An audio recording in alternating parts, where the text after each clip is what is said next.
Access your free language gifts of the month right now. Here's what you're getting this month. First, the Being Funny conversation cheat sheet. Want to be able to tell jokes in your target language or tell someone how funny or unfunny they are? You will with this brand new cheat sheet. Second, all the language you need for everyday life. Get all of our best conversation cheat sheets rolled up into one with this gift. Download it right now before it disappears. Third, must-know book vocabulary. If you love reading and want to talk about books, then this next 1-minute lesson is for you. Fourth, phrases to use with the doctor. Learn how to say phrases like, I have an appointment, I don't feel well, and much more. Fifth, summer plans conversation lesson. Can you talk about your summer plans? Such as go travel, relax at the beach, or stay at home and sit on the internet. You will with this 1-minute lesson. Access it right now. Sixth, free audiobooks. Unlock our huge library of language learning audiobooks. Save them to any device and listen and learn. They're yours to keep forever. And finally, the deal of the month. If you want to finally master the language with lessons by real teachers and our complete language learning program, get 31% off Premium or Premium Plus with the Pretty Big Deal sale. So, to get your gifts and language learning resources, click the link in the description below. Download them right now before they expire. In this video, you'll have a chance to test them out with a quiz. First, you'll see an image and hear a question. Next comes a short dialogue. Listen carefully and see if you can answer correctly. We'll show you the answer at the end. Are you ready? एक खातून एक departmental store में है। वो किस मंजिल पर जा रही है? माफ कीजिएगा, बच्चों के कपड़े कहाँ हैं? ये 5वीं और 6ठी मंजिल पर हैं। आपके पास शीरखार बच्चों के कपड़े भी हैं? जी हाँ, 6ठी मंजिल पर हमारे पास शीरख्वार बच्चों के लिए बहुत कपड़े हैं। आपका बहुत शुक्रिया। मैं वहां जाकर देखती हूँ। वो किस मंजिल पर जा रही है?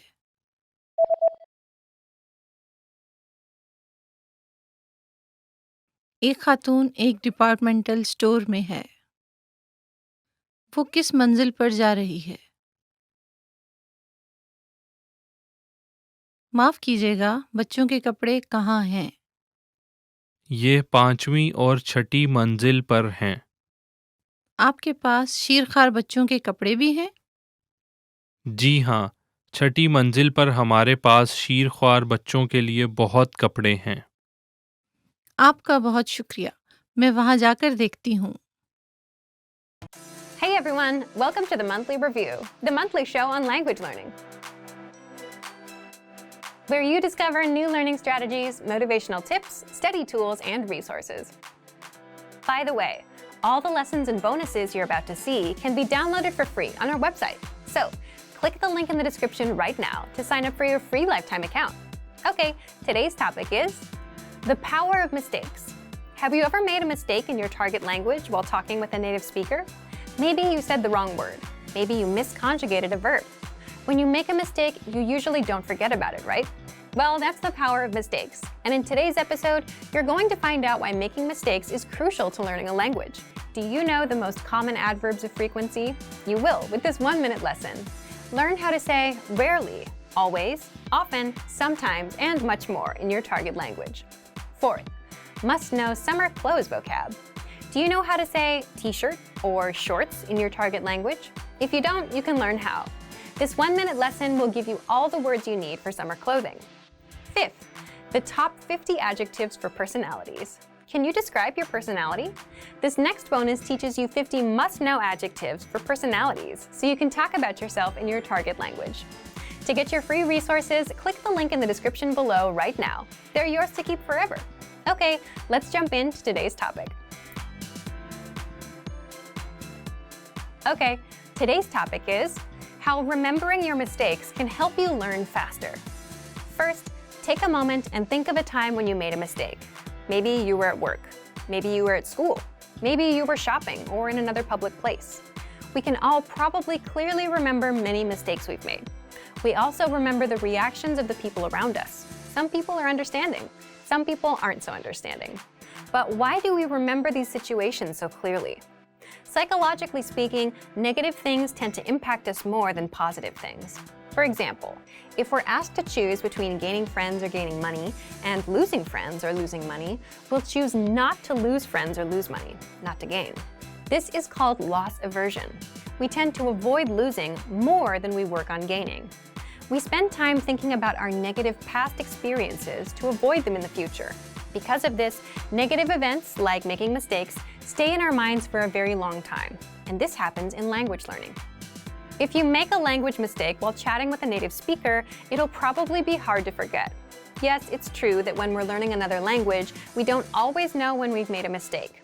But when we realize we've used the wrong word, used grammar incorrectly, spelled something wrong or similar, we tend to remember the situation vividly. In some languages, just a tiny change in pronunciation, tone, or writing could make a big difference, so mistakes are a big source of worry for many learners. But the fact that mistakes are very hard for us to forget can be a powerful tool when learning a language. We want to avoid the feeling of embarrassment that comes after a mistake, so we work hard to correct ourselves. Past mistakes can motivate us to try harder. We can use our mistakes as a tool in our language learning. But we can't make these emotionally powerful mistakes by reading a textbook or even by taking a lesson with a teacher. The only way you can make these mistakes is by speaking in real conversations and messing up. So, what can you take away from this? Let's jump into the second part: how to use mistakes in your language learning. We can give advice like go ahead and make mistakes, but that's easier said than done. Here are 3 tips to help you make the most of your mistakes. 1. Speak in your target language as much as possible. Why? Because part of the learning process is making mistakes. Accept that mistakes are going to happen. If you're not making any mistakes ever, then you're probably not challenging yourself. 2. Look for opportunities to speak. Many learners have trouble finding public places to practice the language they're studying. See if there are language groups in your community or at your school. If you have trouble with that, look online and be creative. You don't need to search for groups specifically for language learners. See if you can find a hobby discussion in your target language. Maybe you'll find a news discussion group. Think outside the box. Find somewhere to practice and make mistakes. When you do mess up, you'll probably remember it. 3. Build on your experiences. Think carefully about your conversations after you have them, and work to make them longer each time. If you made a mistake in your first conversation, think about how to fix it. If you said only a few sentences in your first discussion, work to speak for 15 or 30 seconds on the next discussion. Challenge yourself. Many learners have trouble finding opportunities to speak that work with their schedule and their level. If you're not sure where else you can practice, you can consider hiring a tutor. If you're a Premium Plus member on our website, you can practice with your teacher. It's still important, where possible, to practice and make mistakes in real-life situations. This will help you to more carefully reflect on your conversations and work to improve. It isn't quite the same as studying with a textbook or a hired tutor. This strong desire to avoid making a mistake will help you work to improve. You'll be motivated to try harder. This can help you learn faster. So, thank you for watching this episode of Monthly Review. So, you decided to learn a new language. At first, the idea seemed exciting. You bought a phrase book, dictionary, and a subscription to an online class, ready to dive headfirst into the language. For the first day or 2, all was well. You gained ground quickly, learning a few basic phrases and words. A week before, learning that language was just a dream, but now you're actually doing it. Then, the 3rd and 4th day roll around. The excitement is wearing off. You encouraged yourself to continue, and another week or 2 goes by, but with a lot less progress. Suddenly, learning a new language doesn't fill you with excitement anymore. Now it feels more like dread. Sometimes it feels like you're drowning in grammatical cases, verb conjugations, and wonky pronunciation. It all seems too much to handle, so you start to think about giving up. But we encourage you not to give up. Learning a foreign language is difficult. We won't pretend like it isn't. But that doesn't mean you can't do it. Sometimes you just need to take a step back, reevaluate your approach, and come back to the language with a different perspective. In this video, we'll look at 4 tips for when learning a new language feels overwhelming. Number 1, set aside a designated study time. Consistency is key when learning a foreign language. Studying 15 minutes 7 days a week will benefit you more than cramming in 2 hours 1 day a week. Set aside an amount of time that works best for you. If you can afford to spend an hour every day learning, that's awesome. Go for it. But don't feel bad if you can't spend that much time. Even 10 or 15 minutes a day goes a long way. Breaking up your learning into manageable time segments will relieve a lot of the stress that can come with studying a new language. Learning is not a race. Go at your own pace and try not to compare your progress with anyone else's. Number 2, take it one bite at a time. Now that you have your schedule under control, it's time to focus on what you'll actually be studying. It's recommended that every 1 to 2 weeks you focus on learning a very specific piece of the language. It could be a conjugation group, a case, tense, or a collection of theme vocabulary. Whatever you choose, hone in on it and do your best to feel comfortable with it before you move on to something else. Ever heard the saying, "How do you eat an elephant?" Focusing on one thing at a time helps you break the language into digestible chunks. Number 3, expose yourself to the language in different ways. Don't just sit around reading about grammar all day. Obviously, knowledge of grammar is important, but you want to spice up your practice as much as possible. In addition to grammatical study, try to mix in a combination of reading, writing, speaking, and listening. Try to practice reading by either translating a simple article into your native language, or maybe if you're a beginner, pick up a children's book in your target language. For writing, you can try to write out a fictional conversation between you and yourself even. Use the phrases you know to create a mock conversation, and don't use any words you can't think of or you don't remember. To practice speaking, you can find native speakers locally at a language club or at a meetup. You can also find them online in a language exchange. For listening, a great podcast should do the trick. Spread out each type of practice, listening, reading, speaking, and writing, across your regular language study schedule. This will give you a balanced experience in the language and should help keep things interesting. This method also works well when you use it to focus on a single aspect of the language like we talked about above. Number 4, set mini goals, not just big ones. If your only language learning goal is to be fluent, you're likely setting yourself up for disappointment. While speaking fluently can be your ultimate goal, it shouldn't be your only one. Try to set mini goals, month by month and week by week. It could be something simple. Learn 20 new verbs, practice a new case, or speak with 3 native speakers. As long as it's specific and reasonable to achieve in a shorter amount of time, it should work fine. Not having mini goals alongside your ultimate goal is a lot like sprinting across a huge open field. There's no reference point, so for much of the time it feels like you're not any closer to your goal. It's not that you're not moving forward, it just feels like you're not. Without any trees or buildings to run past, it seems like you're running in place. Mini goals are like the trees and buildings of your language race. They help you see that you're moving forward and give you a sense of accomplishment. The desire for perfection can get in the way of your progress. Don't freak out when you struggle to speak or make a mistake. It's all a part of the learning process. Also, don't be afraid to speak, even if you know what you'll say won't be totally correct. It's better to do your best to communicate in the language and get it wrong than to never try at all. Learning a new language isn't always easy. In fact, oftentimes it's very hard. Don't let that discourage you, though. Use these tips to help keep you focused yet unstressed in your language learning.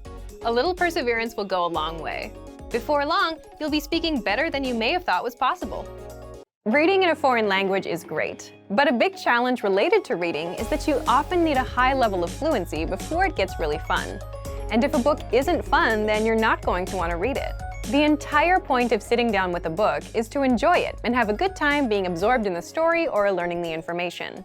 And that's just not going to happen if you need to look up every second word. It'll take you out of the story, and it will feel like a chore, like an assignment from school where you have to read the book for a class. But there is a resource that you might not know about that can really help your skills: bilingual books. In this video, we'll look at how to supercharge your vocabulary with bilingual reading. This is a simple solution that will make reading, especially at the beginner levels, easier and fun. These are books that have your target language on the left page and your native language on the right. But how do you use it? Well, it's all in the name. You read a book in 2 languages at once: the language that you're learning plus the language that you're fluent in. There are a few different formats for bilingual books, but the most common one is the one previously mentioned. You have a book that has your foreign language on one side and your native language on the other. It's also possible to find stories that are presented bilingually, paragraph by paragraph.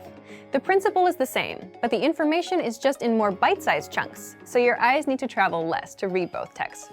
The great thing about bilingual reading is that you can quickly switch between languages, and the translation is presented to you, so you don't need to try to distinguish between the 10 variants of a word that your dictionary offers, which brings us to the main advantage. Bilingual reading is great for building your initial vocabulary. When you first try reading in a new language, you'll probably find that you need a relatively high level of fluency before you can make a strong connection with the words on the page. Reading is a lot of fun if you already know about 80% of the words, as you can guess the meaning of another 15% from context, and then look up the remaining few words you do not understand. But if you're starting out, you might know only 10% of the words. That's where bilingual reading can help a lot. Here's a way to use a bilingual book. Read a sentence first in your target language. See if you understand it. If you do, think about the meaning of some of the key words. Then, quickly glance on the other side of the page and check the translation. This way, you'll be able to have fun reading and learn contextual vocabulary at the same time. Let's look at why it works well if you're learning a language at home. If you're taking language classes, then your teacher sometimes supports you in a similar way to the translated page. When you're reading a text with your teacher, you can ask them questions whenever you do not understand something. They'll give you a translation quickly and can share other ways in which a word can be used. But if you're learning from home, you don't have that advantage.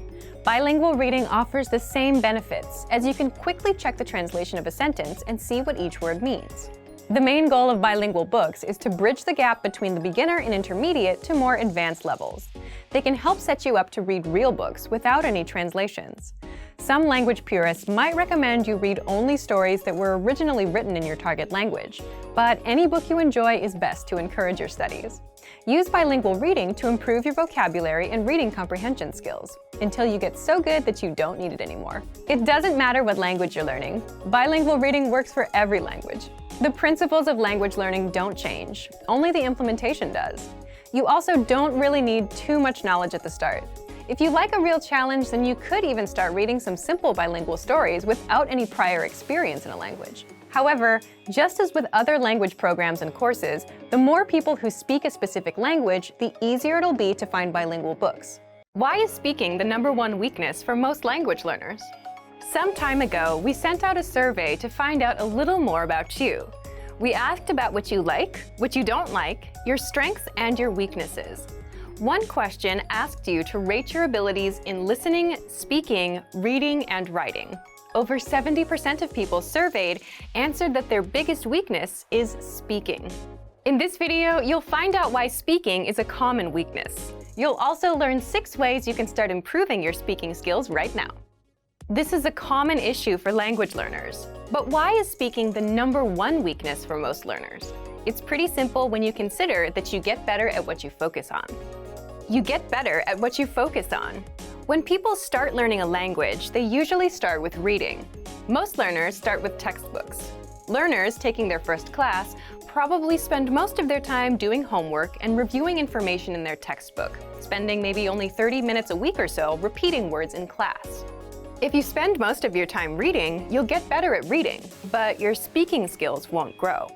It's like exercising just one muscle. That single muscle will get stronger, but the other ones, which are ignored, stay small. This is why speaking is such a common weakness for learners. If you want to improve your speaking skills, you need to spend more time speaking. Here are 6 ways you can start right now. #1. Get a native speaker tutor to practice with. A common issue is most people don't have access to teachers or native speakers, or they just don't have the time to meet with one. But with our Premium Plus plan, you get your very own on-site teacher. You can practice speaking by recording yourself and having them review it. One popular tactic is to talk about your day. To do this, send 3 recordings, 1 in the morning, 1 in the afternoon, and 1 at night. Your teacher will review your recordings and then give you corrections and feedback. #2. Get conversation-based lessons in the lesson library. If you visit your lesson library, you can sort lessons by conversation, reading, writing, vocab, grammar, or culture. So select Conversations, and you'll see the lessons that expose you to conversations and get you speaking the language. Number 3, read out loud. While you're listening to a lesson and reading along with the notes, try reading out loud. Then reread and speed up your tempo. If you're reading out loud, you're practicing your speaking skills. And by increasing your speed, you'll also be able to talk faster and with confidence. Do this again and again until you can speak faster.